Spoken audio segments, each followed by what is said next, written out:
Hello everyone, so welcome back to another video in Bamboo Labs, and we're going to be going through a very simple but effective tool today, which is the seam painting tool. I'm sure you guys know seams are created when a layer switch happens, and you can see those in your model. So if you were to just slice any model you have, it shows it best. There we go. If we go to line type, we can see all this white here will be a seam, and if you don't see it, it's because it is toggled off right here.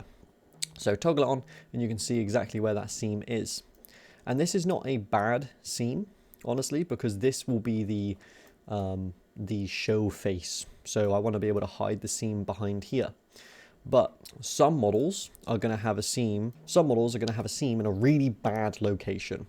And Bamboo Labs is normally pretty good at figuring out a decent location for it, but of course it doesn't know what model you really have and where you actually want it to be. If you have a case like this where like, oh God, that is awful, you do not want a seam there, select your model, go into seam painting, and then all you have to do is either use a circle or sphere, but just use the circle one, I think will be fine. And you can make it kind of any sort of size. We'll just go with 0.4, and we're going to hide the seam going up this model. So one thing to also keep in mind as well is you're going to have two seams. On this model there will be three seams actually, because you're going to need a seam here, here, and one on the overall model itself. Basically a separate thing it's got to print, right? So there's going to have to be a seam for each individual layer coming up here. So if this hole was very much seeable, what you could do is you could potentially hide it on the inside of the model,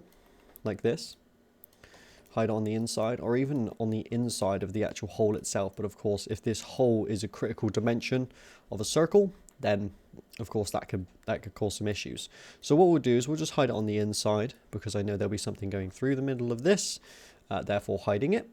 And then from there, I'm going to use it on this. Actually, no, I'm not, because this is a critical dimension as well. So I'm actually going to do it off to the side over here. And you can make this look prettier if you want. It's not really going to change much. Now you've got a seam that's not in the way of any sort of critical dimension or anything like that. You've also hidden a potential seam over here because it could have defaulted onto there, as well as hidden it on here.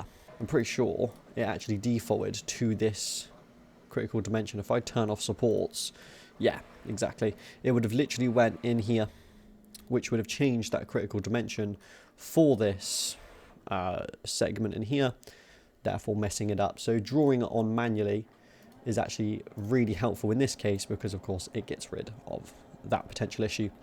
So yeah, just a super quick one today, guys. Thank you so much for watching. I'll see you guys in the next one. Peace.